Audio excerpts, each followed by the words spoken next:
Scroll through any Gen Z mood board labeled Y2K aesthetic, and you will see Devon Aoki everywhere, without ever seeing her name. The fringed top and ultra-low-rise jeans at the 2000 VH1 Vogue Fashion Awards, the candy pink leather racer outfit from Too Fast, Too Furious, the micro baby tees over baggy trousers in magazine scans that have lost their captions. Ask the kids reposting those images who invented that look, and they'll say, "I don't know. It's just early 2000s. Ask the industry, and it will talk about an era, a vibe, a trend, anything but a person." The truth is less flattering. Long before brands started selling Y2K back to a new generation, they were quietly using one mixed-race, 5'5" girl as their reference point for what the future looked like. They built shows and campaigns around her presence, then erased her into an aesthetic. This is the biography of that blueprint, and a reckoning with what it means to have your face turned into an era, while your name gets left out of the story. If fashion had obeyed its own math, Devon Aoki would have been a rejected Polaroid at the bottom of a casting table, too short by several inches, too odd in all the places the old rulebook demanded symmetry, too hard to file under any comforting label. Even as a child, she had the kind of face that made people stare for one beat too long and then ask the question every mixed kid learns to brace for. So, what are you? It was meant as curiosity. It landed like a reminder that before the world even learned your name, it had already decided you were a category. She grew up watching categories being turned into business. Her father, Rocky Aoki, built an empire out of theatrical hibachi tables, taking something as ordinary as dinner and turning it into a performance. At Benihana, chefs flipped shrimp tails into their hats, built onion volcanoes, and made fire feel like a party trick instead of a risk. Her mother, Pamela Hilberger, designed jewelry and moved through the world with a quieter, bohemian resolve. Devon spent her childhood between dining rooms filled with applause and studios filled with sketches, learning by osmosis that spectacle was not magic. It was labor. It was rehearsal. It was a costume you could take off when you went home. At the same time, she understood what it meant to be watched without being seen. Diners thought they knew Rocky because his face was on billboards. Guests treated the Benihana experience like a window into Japanese culture. Never mind that it had been engineered in Manhattan boardrooms. Devon noticed the gap between persona and person long before she ever stepped in front of a camera. Being looked at, she understood, was not the same thing as being known. It could be a shield as much as a spotlight. At school, that gap took on a smaller, crueler form. Classmates did not recognize her father from finance pages or restaurant reviews. They recognized the logo on the matchbooks their parents brought home. To them, she was both exotic and oddly familiar, the girl whose family owned the place where waiters flipped knives in the air. Kids leaned across cafeteria tables and asked if she could say something in Japanese, even though English was the language she dreamed in, and her heritage was more complicated than a single word. Teachers mangled her last name at roll call. Boys told her she looked like a cartoon. She learned to smile, to shrug, to treat each comment as background noise. But every joke and every question quietly trained her for an adult world that would do the same thing at a higher volume and with better lighting. By the mid-1990s, she was a 13-year-old, moving through New York with the specific kind of freedom that comes from having parents whose lives did not follow office hours. One night, in 1995, she went to a punk show in a grimy downtown venue. Sticky floors, cheap beer smell, amplifiers stacked higher than her head. It was the opposite of what people imagine when they picture the moment a supermodel is discovered. No white studio, no clean backdrop, just teenagers. Sweat, feedback squealing through bad speakers, and a small girl with dyed hair and a stare that did not flinch when strangers yelled into microphones. Backstage, Someone from Interview magazine noticed her, not because she was posing or angling for attention, but because she was not. She looked like she belonged there. A kid who had grown up around noise and did not find it impressive. A test shoot was arranged, more out of curiosity than conviction. In that first editorial, you can already see the tension that will define her career. The clothes are working very hard. Styled, layered, deliberately, edgy. Devon is not working at all. She is simply present. Her expression is half curious, half skeptical, as if she is still deciding whether to believe in the world that has suddenly turned its lens toward her. On set, adults talked about her over her head. She's incredible. That face is insane. She doesn't even have to try. They meant it as praise. She heard something else underneath, the ease with which a person could be discussed as a thing. At school the next day, she was still just Devon, the short girl in the oversized hoodie. Somewhere downtown, contact sheets of her face were being passed around offices as if she were a discovery, an asset, a new option for a season's worth of images. Kate Moss saw the pictures and recognized something familiar. She had been the wrong kind of body once too. Too short, too waifish, too disruptive to the Cindy and Naomi ideal. Moss did something unusual in an industry built on competition. She reached out. She introduced Devon to Storm Model Management in London, effectively handing her a key to a door most girls spend years running into at full speed. It was not an act of charity. It was recognition, one outsider signaling to another that there might be space, however narrow. For someone like her, the first proof that this new life was real came not on a runway, but in an airport.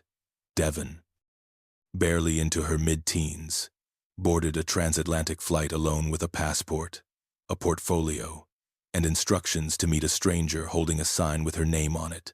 Somewhere over the ocean, the romance of being discovered thinned out and left behind more practical questions. What happens if no one is there? What happens if they are? She tried to sleep upright in an economy seat while turbulence rattled the ice in plastic cups. Business travelers dozed under airline blankets. No one on that plane knew that the girl in the hoodie, knees pulled up to her chest, was about to walk into rooms that would treat her as raw material. A year later, Devon found herself in a model apartment in Europe. Narrow beds, suitcases piled in corners, a fridge full of yogurt and nervous energy. The walls were taped with Polaroids of girls who had made it. Tall silhouettes with blank stares and the same 23-inch waist, written under their names. Casting schedules were scribbled on paper stuck to the door, time slots circled in red. In the bathroom, someone had written, "No carbs," before castings, in lipstick, on the mirror. It was not a joke. She was surrounded by limbs, Eastern European teenagers with legs up to her ribs, Brazilian girls with endless hair and impossible cheekbones. In the cramped kitchen, friend Brazilian girls with endless hair, Brazilian girls with endless hair. They compared measurements the way other kids compared exam scores. How tall are you? Was not small talk. It was a ranking system. When Devon answered honestly, eyebrows lifted. 5'5", 5'6", if someone rounded up politely. Not enough. Not on paper. Not for the rules everyone swore the business still lived by. Castings confirmed the math. At go-sees in Paris and Milan, bookers lined girls up and glanced down the row, the way a general might survey a line of soldiers. They did not need to say, "Too short." The gesture of looking past you was enough. Devon learned to stand still while strangers circled her with clipboards, murmuring about proportions as if she were a garment on a hanger. She had grown up answering, "What are you?" about her ethnicity. Now the question shifted. But the logic was the same. What can we do with you? What saved her was not a sudden attack of conscience from the industry. It was timing. Fashion, in the late 90s, was losing faith in its own fantasies. The polished supermodel era had cracked. Grunge, an underground club culture, had eaten away at the idea that beauty had to look expensive to matter. Editors and designers wanted authenticity, or at least something they could sell as authenticity. Devon did not have to perform that. She came from hardcore shows and downtown lofts.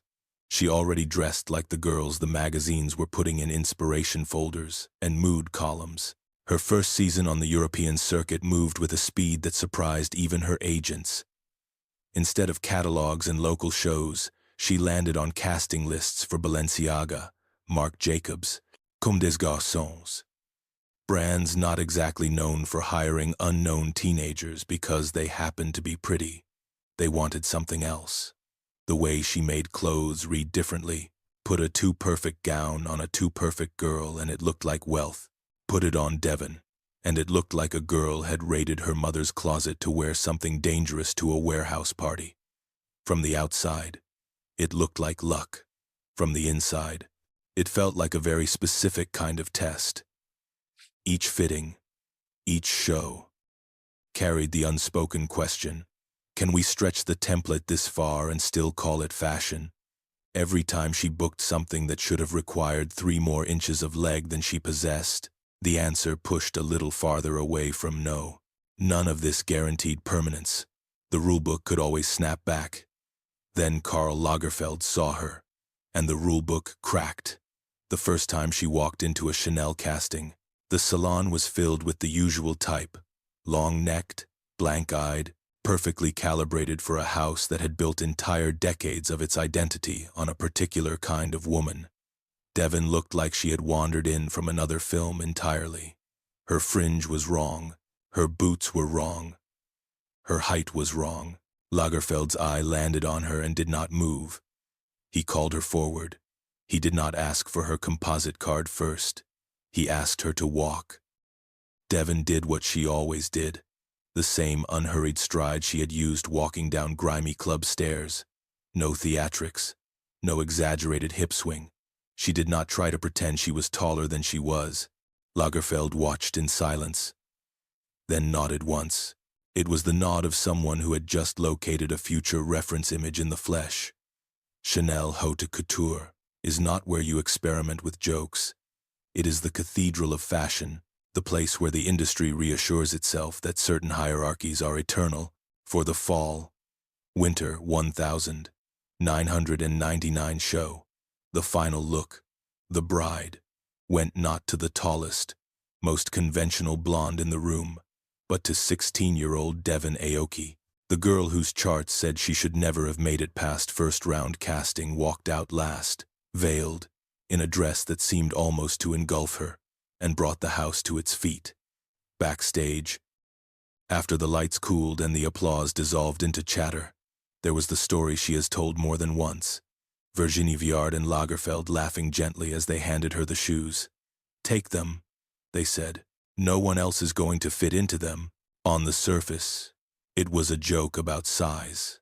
Underneath, it was an admission that they had built a moment that did not work without her. You could not simply slot another girl into that dress and get the same charge. That is what real disruption looks like in an industry addicted to pretending every change is a revolution. It was not a press release about diversity. It was an old man in a ponytail, quietly overturning a number on a casting sheet, because the image in his head required this exact face and this exact height. For once, memorability mattered more than compliance. The exception walked straight through the center of the most conservative runway in Paris. And nothing terrible happened. Chanel did not fall. The sky did not cave in. The rules had been broken, and the world kept turning. For Devon, for Devon, for Devon, for Devon, for Devon, the effect was immediate and surreal. The girl who had rehearsed introductions that began with, "I know I'm not the right type, but," suddenly found the phone ringing, because she was the type people did not have a name for yet.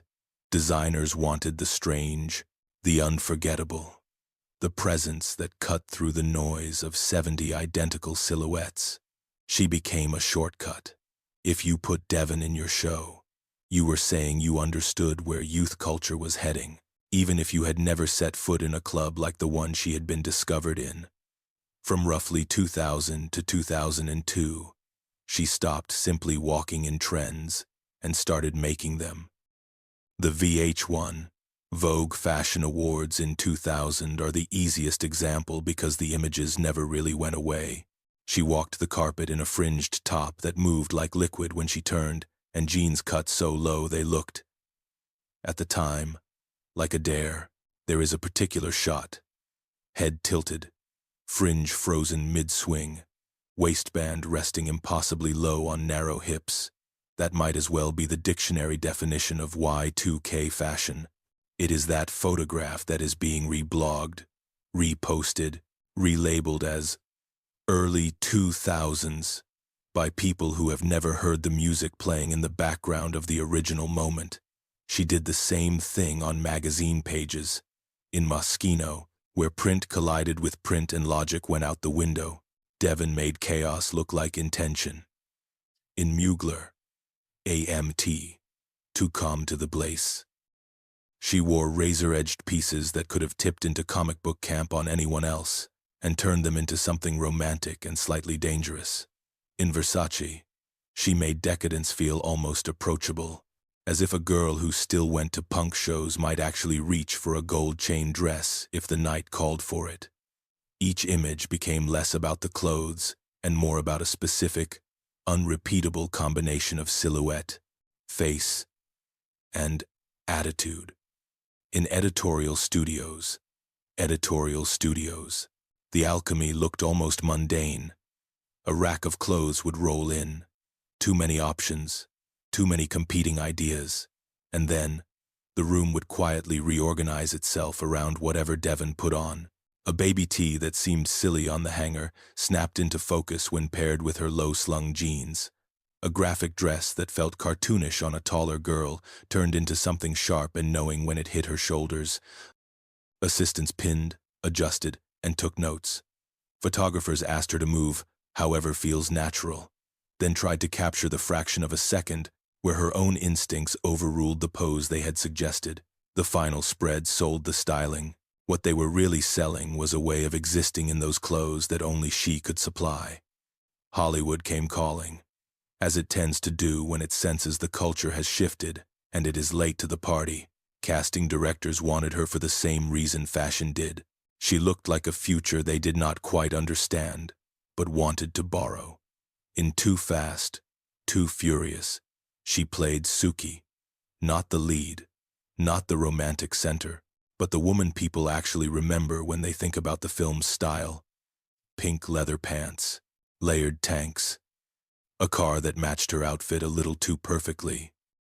She was sweet enough to sell merchandise and sharp enough to look like she could actually win a race. For millions of teenagers around the world, that was their first encounter with Devon Aoki. They did not see Chanel. They saw Suki pulling up to a starting line, chewing gum, eyes narrowed under pastel makeup, a whole attitude condensed into a few frames. They copied that, not because a stylist told them it was chic, but because it looked like someone had stepped out of their imagination and onto the screen. The film locked her image into a different archive, one that did not belong to runway recaps or magazine subscriptions, but to DVD collections and cable reruns.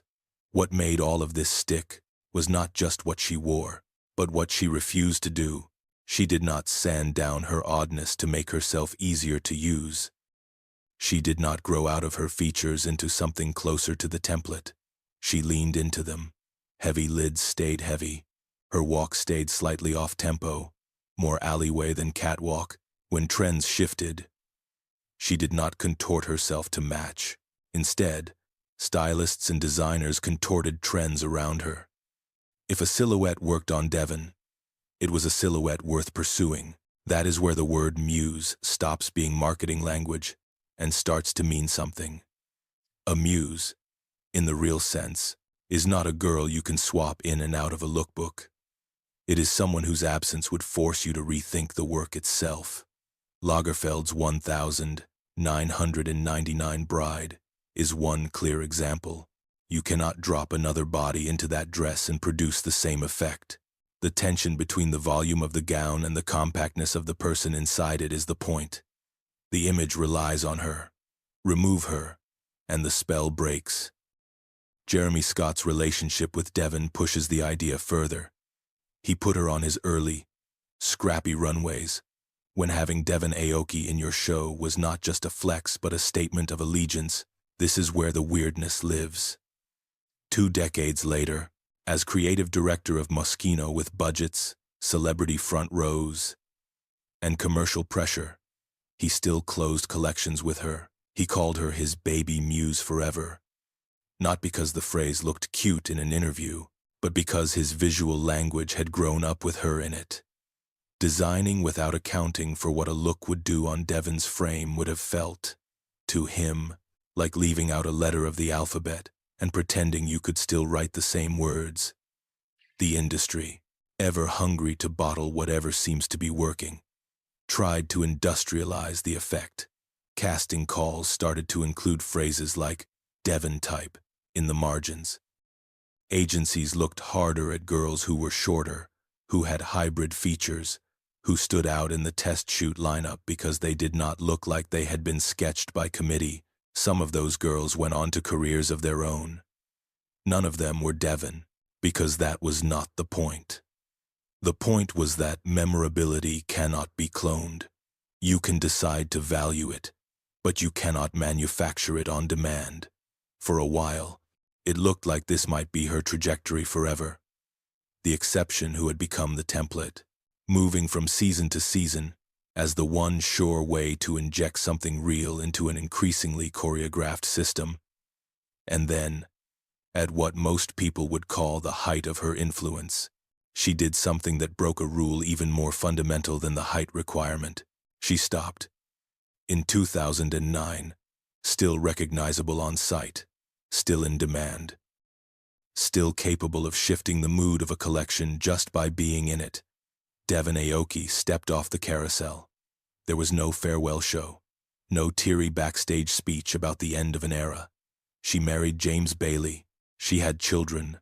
She stopped showing up on cast lists. Fashion, which likes to believe no one is truly irreplaceable, assumed it would move on. At first, there was confusion. Agents reassured clients that she might be available next season. Editors slotted old images of her into retrospectives while waiting for new ones to arrive. When the new ones did not come, something strange happened.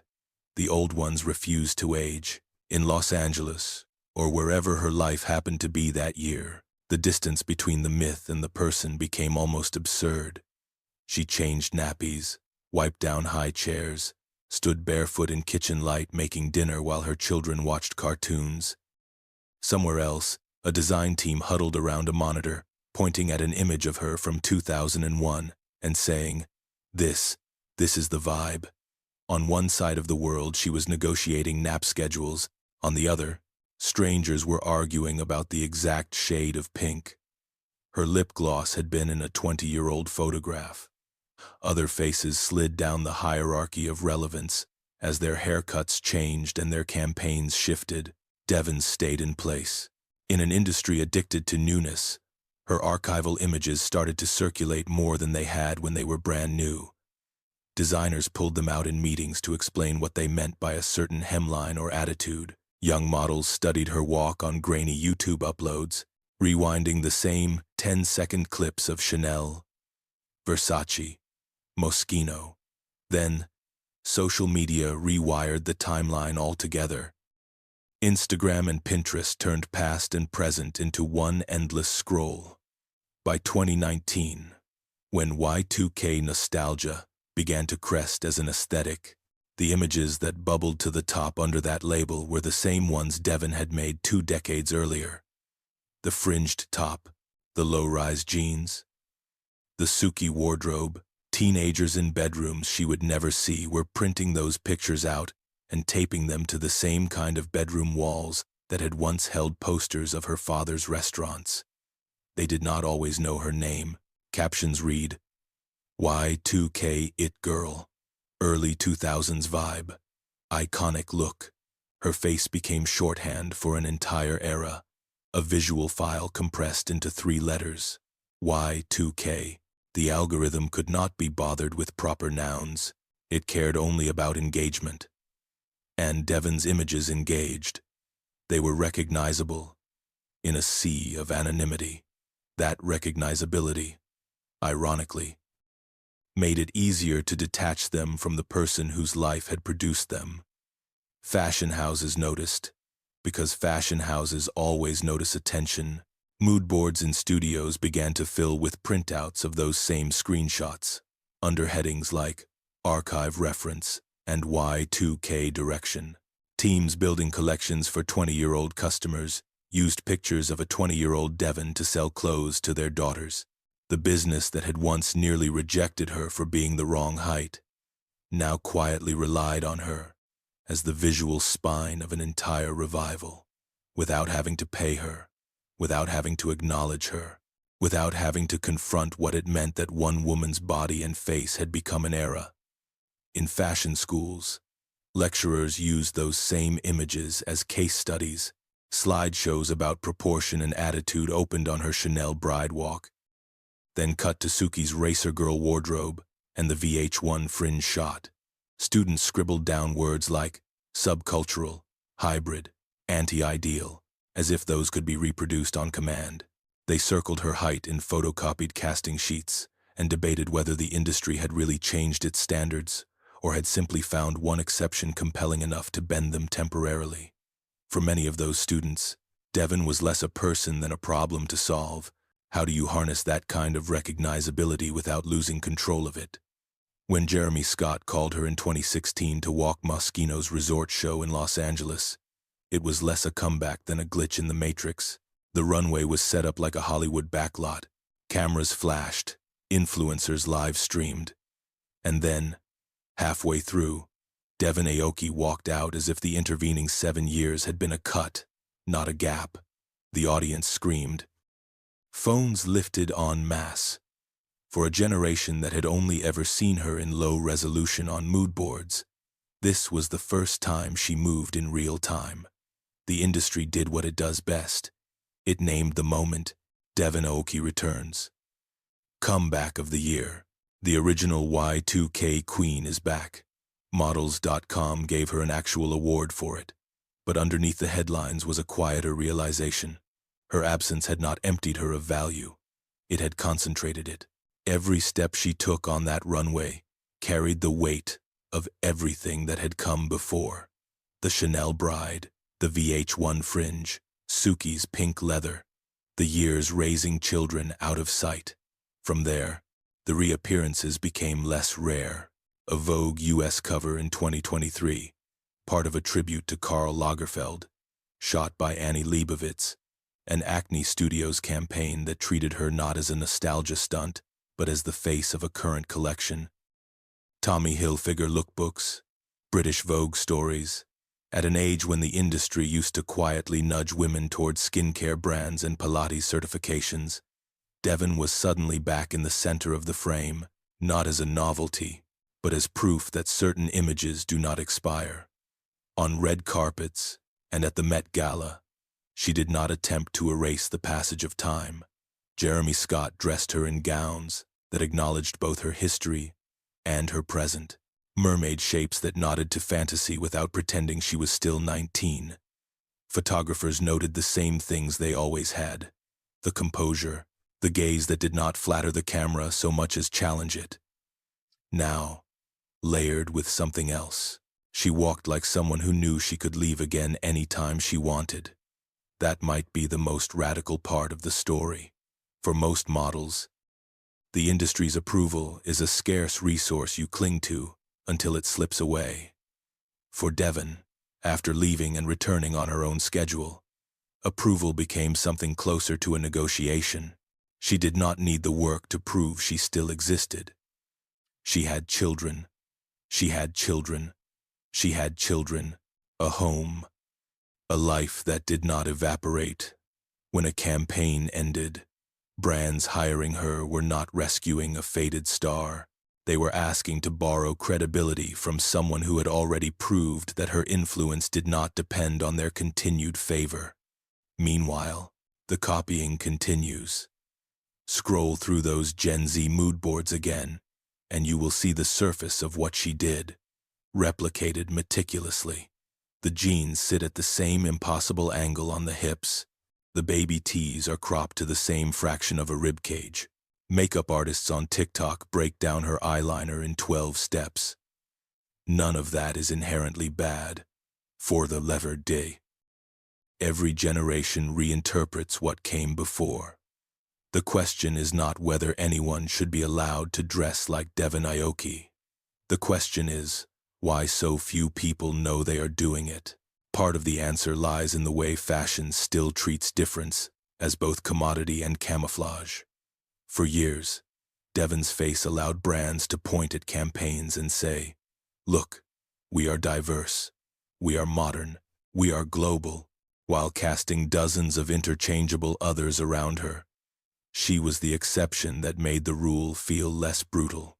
Mixed race, shorter than the standard, genuinely plugged into scenes outside the front row. She let the industry congratulate itself on progress without having to change the underlying math of who gets let in and why. You can see the residue of that now in the language of casting briefs. Devon-type features, soft alien face, Y, 2K, Asian, cool. These phrases do not name her, but they orbit her. They attempt to reverse engineer an essence without having to grapple with the person it came from. It is easier to request an aesthetic than to ask what it cost her, or anyone like her, to be that aesthetic in a business that still measures bodies in quarter inches and ethnic ambiguity in marketing opportunities. The costs are not all dramatic, but they are cumulative. 16-hour days when your first language is not the one being shouted backstage. Flights taken alone at 15 and 16. Landing in cities where the only people waiting are drivers holding signs with a mispronounced version of your name. Fittings where stylists talk about the shape of your thighs in the third person while you stand on a box, pretending you cannot hear. Nights where you walk past a newsstand, see your own face blown up to the size of a window, and realize nobody passing by knows or cares what it took to make that shot happen. Devon has rarely dramatized any of this in public. Her interviews tend to be understated, focused on work, family, the odd surreal detail. That restraint is its own form of critique. In a culture that now demands constant self-disclosure for engagement, she has quietly refused to turn her interior life into another commodity. The line between persona and person that she noticed in her father's restaurants has never fully dissolved. It has simply shifted contexts. The difference now is that she is the one drawing it. When Acne Studios or Vogue or any other brand hires Devon Aoki in her 40s, they are doing more than tapping into Y2K nostalgia. They are buying into a kind of authenticity that cannot be faked. The weight of someone who has been there, left, and come back on her own terms. A 20-year-old influencer can imitate the outfit. She cannot bring the history. Devon walks into a frame carrying every image she has ever made, every show she has ever closed, every girl who ever stared at a picture of her and thought, maybe I do not have to look like everyone else. Fashion, for all its frantic obsession with the new, quietly understands this. It worships youth in its marketing and worships icons in its boardrooms. Devon Aoki has, somehow, moved from one category into the other without fundamentally changing herself. She did not chase relevance. She outlasted it. The industry that once saw her as too short, too strange, too particular, now leans on her particularity to sell clothes to people who were born after her most famous pictures were taken. Somewhere along the way, she ceased being just a muse and became an archive in motion, a living reference library that carried, in her posture and timing, the memory of entire seasons and shifts.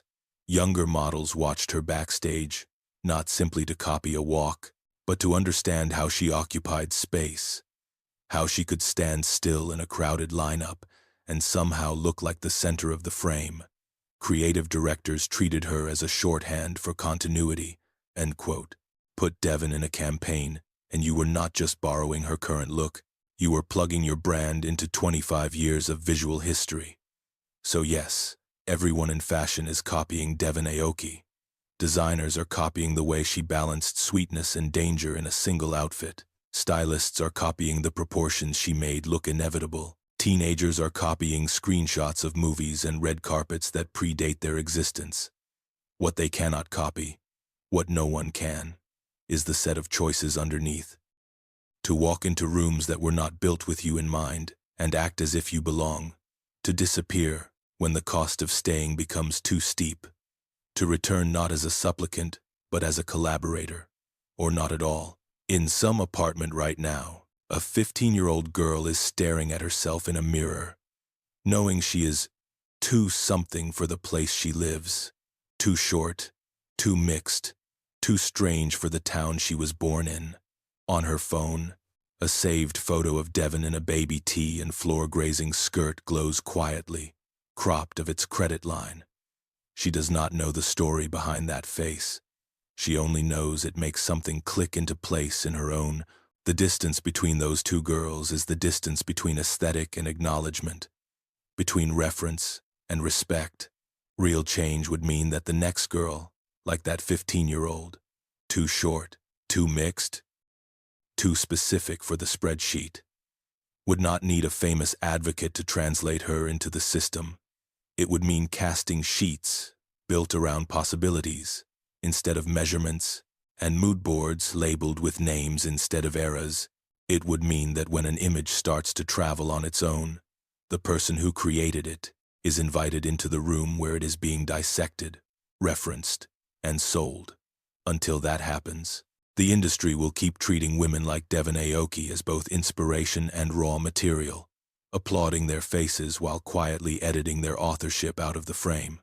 The question that lingers, long after the mood boards are cleared and the collections move on, is no longer, why is everyone copying Devon Aoki?